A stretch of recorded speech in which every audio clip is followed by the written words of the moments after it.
मध्य प्रदेश में हुए उपचुनाव से पहले और बाद सूबे की सियासत का सबसे चर्चित चेहरा अगर कोई है तो वो है बीजेपी राज्यसभा सांसद ज्योतिरादित्य सिंधिया।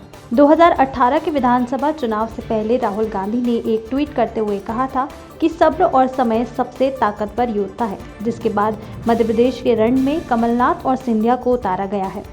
कमलनाथ और सिंधिया के मैनेजमेंट से राज्य में कांग्रेस का वनवास खत्म हुआ। कांग्रेस ने चुनाव जीता और कमलनाथ मुख्यमंत्री बने। कमलनाथ के मुख्यमंत्री बनते ही लोगों में एक संदेश आया कि सिंधिया को अभी और सब्र करना होगा। हालांकि ज्योतिरादित्य सिंधिया ने सब्र भी रखा, लेकिन 15 महीने बाद कमलनाथ सरकार सिंधिया की सब्र की भेंट चढ़ गई और कांग्रेस को सत्ता से हाथ धोना पड़ा।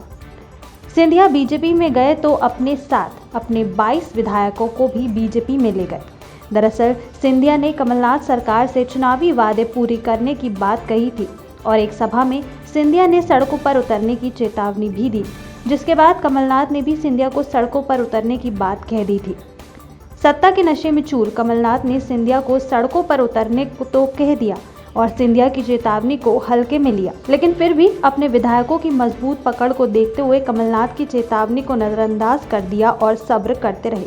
लेकिन बीते साल सिंधिया का सब्र टूट गया और सम्मान की लड़ाई बताते हुए उन्होंने सरकार गिरा दी। कमलनाथ सरकार सिंधिया ने गिरा दी। कमलनाथ और दिग्विजय की जोड़ी को अंदाजा नहीं था कि 22 विधायक मिलकर उनकी सत्ता को तहस नहस कर देंगे। सरकार गिरते ही कमलनाथ का बुरा समय भी शुरू हो गया। राज्य में शिवराज ने बीते महीने पहले बहुमत पेश करके सरकार बना ली। उपचुनाव भी हुए, जिसमें शिवराज ने 19 सीटों पर कब्जा जमाकर चौथी बार मुख्यमंत्री बनने का रिकॉर्ड बनाया। लेकिन सिंधिया ने अपना स्टाइल नहीं बदला। कांग्रेस में रहते सिंधिया जब भी भोपाल आते, उनके साथ उनके समर्थक और लाभ लश्कर साथ आते। बीजेपी में आने के बाद भी सिंधिया जब भी भोपाल आते हैं, उनके साथ उनके समर्थकों का हुजूम साथ होता है।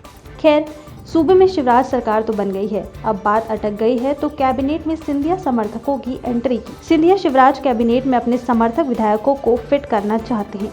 वो हारे हुए विधायकों को भी सरकार में एडजस्ट करना चाहते हैं। इसके लिए सिंधिया ने शिवराज से 2 बार मुलाकात भी की, लेकिन कुछ हल सामने निकल कर नहीं आया। यानी सिंधिया अपना सब्र बांध कर रखे हुए हैं।